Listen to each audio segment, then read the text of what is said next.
lagi. Kali ini kita akan ngebahas soal burnout. Siapa di sini yang pernah ngalamin hal tersebut? Atau siapa yang udah tahu gimana sih burnout itu? Nah, kalau belum, don't skip this video because I will tell you about it.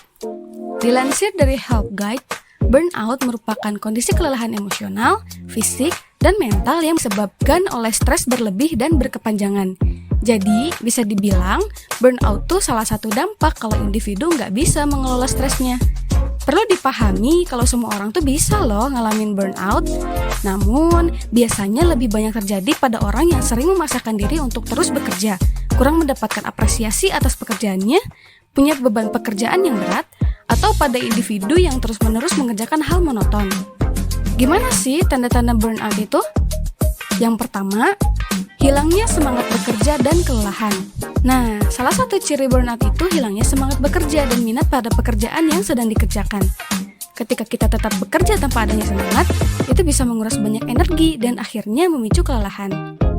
Yang kedua, benci dengan pekerjaan yang digeluti. Burnout ini bisa menyebabkan stres dan frustasi saat bekerja, yang kemudian membuat seseorang menjadi sulit berkonsentrasi, merasa tidak kompeten terbebani, dan akhirnya membenci pekerjaan yang sedang ia geluti. Yang ketiga, performa kerja menurun. Burnout juga bisa menyebabkan performa kerja menurun, di mana hal ini biasanya dipicu oleh hilangnya minat terhadap pekerjaan yang sedang digeluti, sehingga hasil yang didapat menjadi kurang memuaskan. Yang keempat, mudah marah. Orang yang sedang merasakan burnout cenderung akan mudah marah, apalagi kalau semuanya tidak berjalan sesuai dengan ekspektasi. Ditambah lagi, performa kerja yang menurun dapat menyebabkan pekerjaan terus menumpuk. Hal ini dapat memicu stres dan emosi yang akhirnya membuat penderita burnout itu menjadi lebih sensitif. Yang kelima, menarik diri dari lingkungan sosial. Stres dan frustasi akan pekerjaan membuat penderita burnout bersikap sinis terhadap orang-orang yang bekerja dengan mereka. Hal-hal yang sedang ia kerjakan akan dianggap sebagai beban hidup, sehingga membuat mereka enggan atau berhenti bersosialisasi dengan rekan kerja, teman, maupun anggota keluarga. Dan yang terakhir, mudah sakit. Burnout yang terjadi secara berkepanjangan atau tidak diatasi dengan baik dapat membuat imunitas tubuh menurun. Kondisi ini dapat membuat seseorang rentan terkena flu, pilek, sakit kepala, dan sakit perut. Selain itu, resiko untuk mengalami gangguan tidur, gangguan kecemasan, dan depresi dapat meningkat.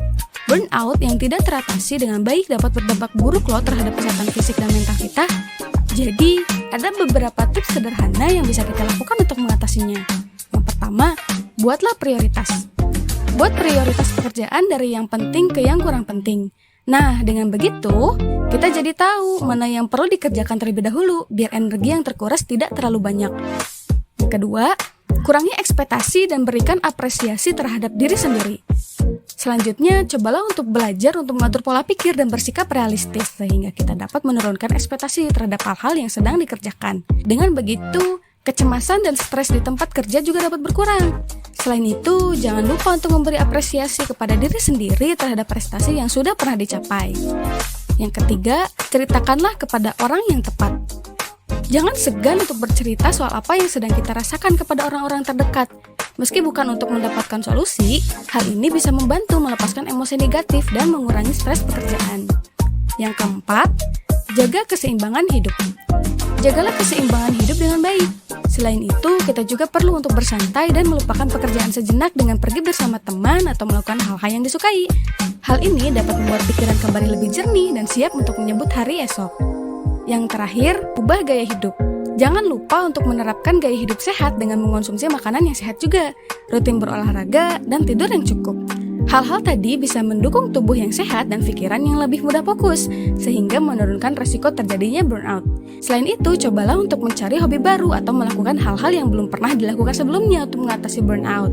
Nah, kalau semua cara di atas udah diterapkan, tapi kalian masih mengalami burnout, jangan segan untuk berkonsultasi kepada psikolog untuk mendapatkan penanganan yang tepat.